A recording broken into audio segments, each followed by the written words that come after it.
I'm not exactly certain why I'm doing this. It's some combination of nostalgia, apathy, boredom, intrigue, and more. Or maybe it's the collective months of video essays I've been watching to pass the time. I've had this desire to write something for a really long time, but a combination of fears of insufficient software or editing tools, already having to read and write for college as is, and just a general issue with motivation as a whole, I decided the best way to do something is to just do it. Force myself to do it, get something down, and make something. And if I finish whatever script this is and make a product, I'll eventually be able to look back at something, no matter what it is, with pride knowing that I could actually finish it. And hopefully, this is inspiration for yourselves to be motivated to do something like this. This isn't entirely a video on just 2 Pokemon DS games from years back. It's also partly about me, who I am, and my connections to this game as a whole.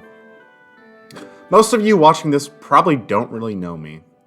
You probably have an idea of me from my early 2010s YouTube days as a high-strung, plush-loving kid, or maybe a few of you have a brief idea of me now. I'm hoping that maybe this can get myself across in a more deep and interesting way, and hopefully tell a little story along the way. I think it'd be a very big understatement to say that I'm just a Pokemon fan. I've played the games hundreds of times. I have the plushies, I got the cards, posters, wallpapers, stickers, shirts, Oreos, you name it. And these aren't just things I've inherited from my past self.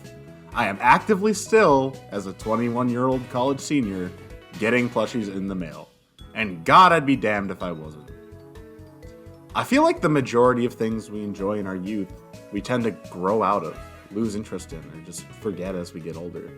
I mean, personally, I don't think most people, myself included, play with Thomas the Train toys anymore, but if you do, no shade, you do you. But I started liking Pokemon when I was about 5, when I got my first copy of Pokemon Sapphire with a Target gift card I'd gotten for my birthday, which my older brother proceeded to swindle me out of for his used copy of Pokemon Ruby.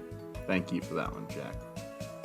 But from there, I went to Leaf Green, Diamond, Platinum, and then eventually Heart Gold, Black, White 2, etc.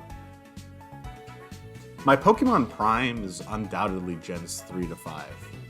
Probably unsurprising since I am writing about a Gen 4 game.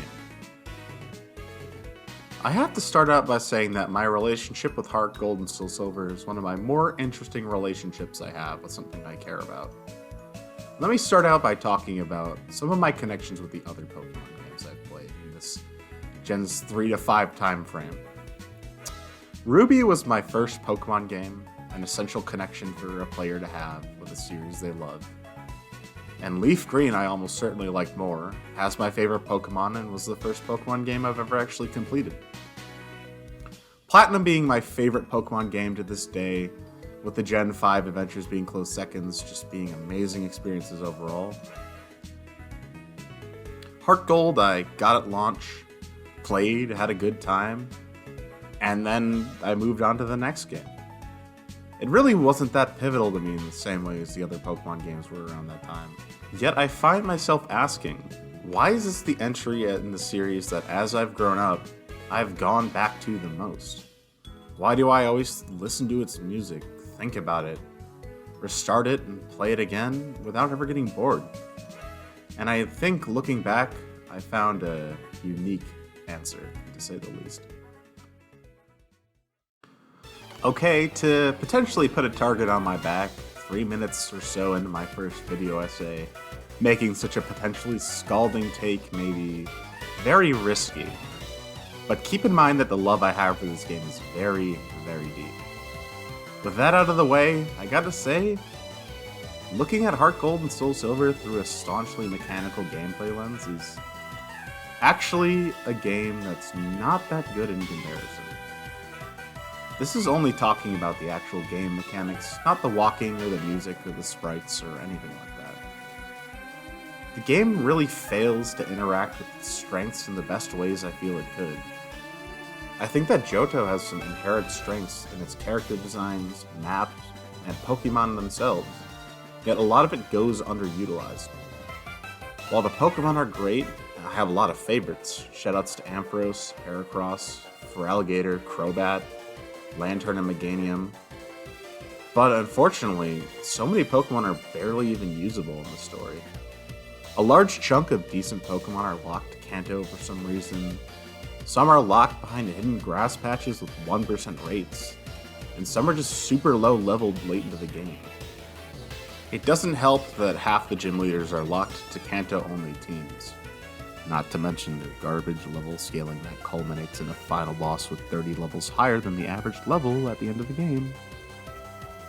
But, to be honest, none of what I said really matters in regards to this point I'm trying to make. Well, it's more so a story than it is a point.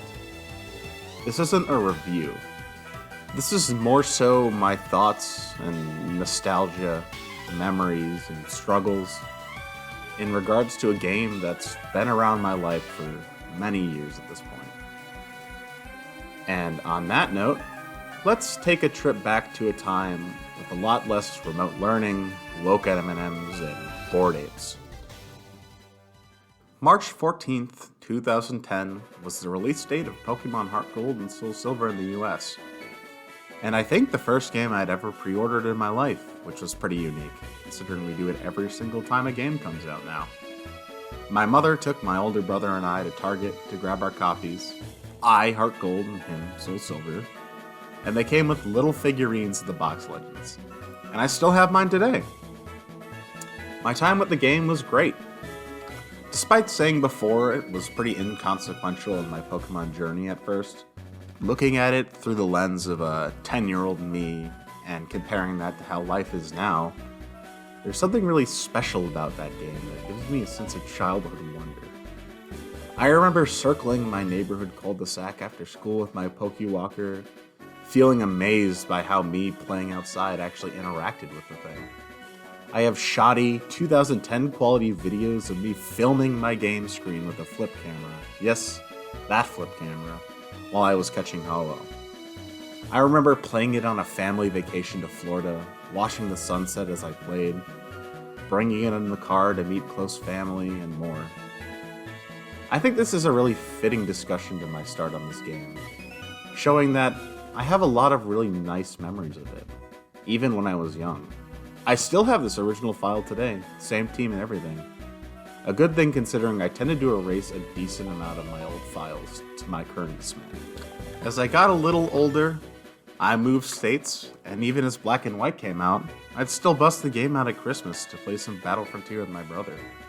A few years later, when I was a teenager, I had another Pokemon kick night, and decided to spend $45, which you definitely can't do anymore, on a used copy of Pokemon Soul Silver with the Pokewalker to see the region of Johto again. I remember going to school and talking to some classmates about my wacky antics in the game, laughing about my funny nicknames, my triumphs, and my experiences as we all waited for X and Y to drop. I actually ended up meeting one of my best friends through this. When you're young, it's a little bit harder to make friends, especially when you're going through middle school or moving, both of which I had experienced. And so having this moment with something I'd cared about and being able to use it and connect with some new, nice friends that fit my desire to reach out and share my thoughts and my experiences with the world was great. It's just something really nice to think about in retrospect. My joy with the game remained the same, even if I began to shift away from being a child to a socially conscious teen.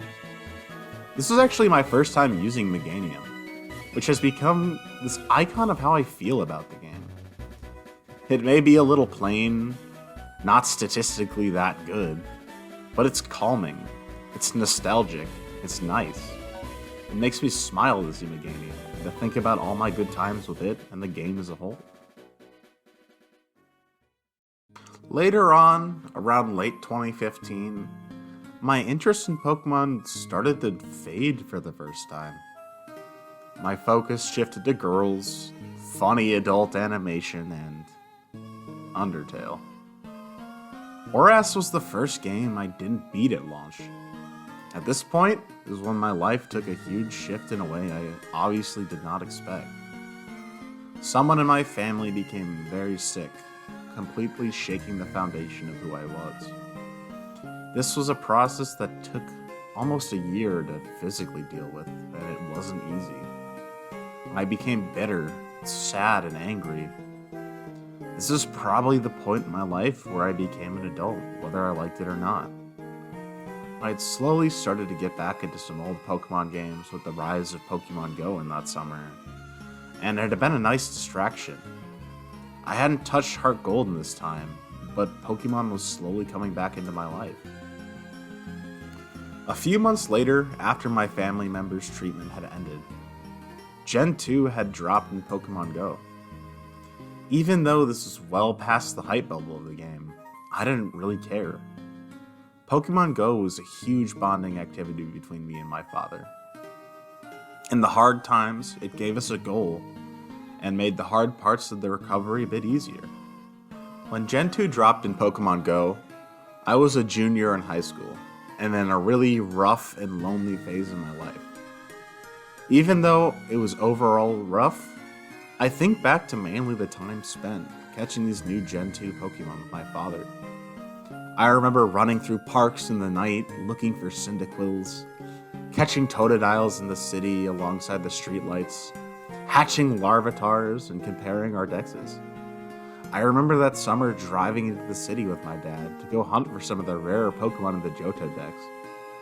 The ocean was salty and clear, the sun shined a bright orange, and our hype was up as we quickly drove to find a single Miltank in a random neighborhood. That was one of my favorite memories I've ever had with the game. I still have that Miltank as a result. We took a vacation to Florida that next spring, which was excited because that's where you can get Heracross and Corsola in that game. And I was ecstatic. Pokemon like Corsola, Fortress, Quillfish, and Miltank are ones I would not use to bat an eye at, but when I look at these Pokemon now, and Heart Gold too, I love them because they remind me of spending time with someone I really care about after a long period of sadness. My re-enchantment with Johto Pokemon had led me back to the Johto region itself, as I had sat on that couch at the same hotel in Florida 5 years later as I'd done before, and engaged myself in the world of the game. The simple magic of walking around with your partners in a quaint little town had been unchanged, and I'd played as if nothing had even happened to me. Fast forward another year, and I began my first year of college as an 18-year-old. Things in my family had begun to take a decline, as recovery is not just something that's physical, but mental as well. In March of 2019, we tried to take another vacation to Florida as we'd done before. Due to some complications, some of my family had to leave early due to personal struggles, leaving me and my father there alone. Feeling bored and lonely, I decided to continue that sort of tradition I'd begun to form and started a new Soul Silver file. This time, however, I was determined to take this one to the end.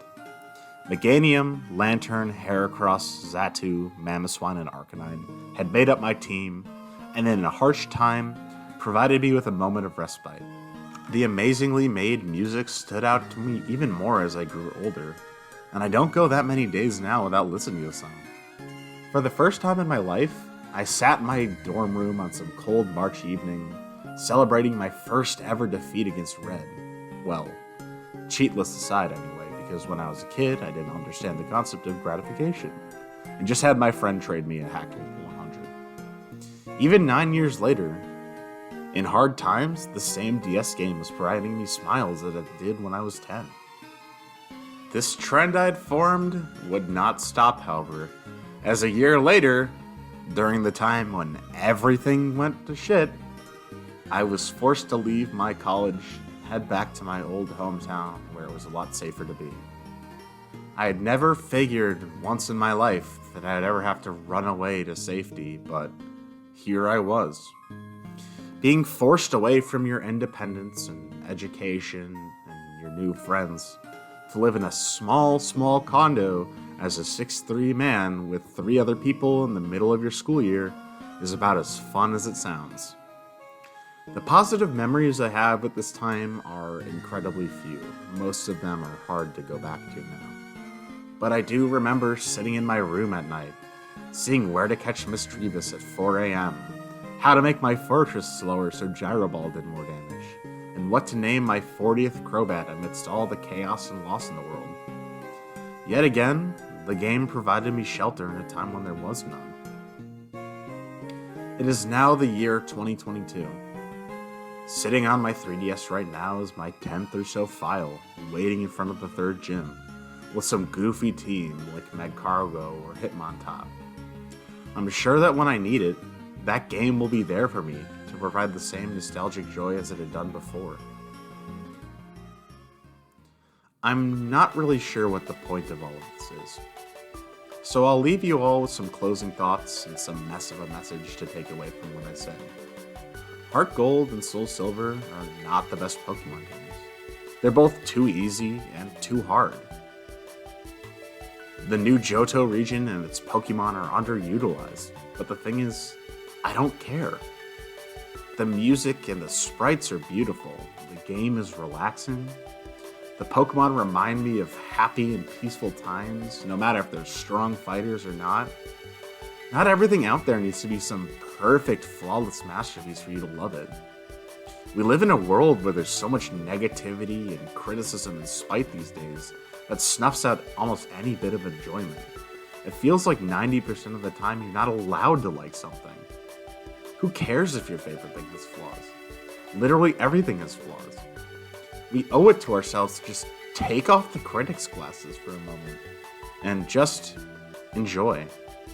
And as for me, I'll do it in the region of falling leaves with my trusty starter following behind me the whole time.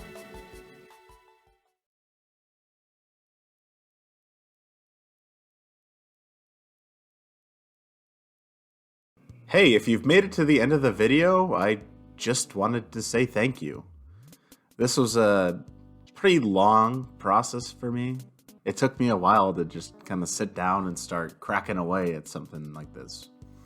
I've been wanting to do this for a really long time, as stated in some unfulfilled promises in my past videos, to say the least. I hope that this story that I had here at least explains why a little bit. But whether you're a new fan or, an old fan coming back to see something new pop up in your sub box, a friend of mine or a Pokemon fan or whoever, thank you for listening to this. I know there's a lot of stuff out there, and it makes me feel good that you chose me. And thanks to everyone who motivated me to do this, letting me know that they were by my side as I decided to put something out there. If you can, I'd really appreciate it if you do me a favor and comment or like or let me know what you think. I feel like this was a good time, and in the future I may be interested in making more of these. So if you have any ideas or suggestions, make a comment for me and I'll check through it. And yet again, thank you. This video isn't monetized, and I don't know if it will be ever or how that works, but either way, this was a passion project and I'm really happy to get it done. I've been The Modern Mind, and thank you for listening.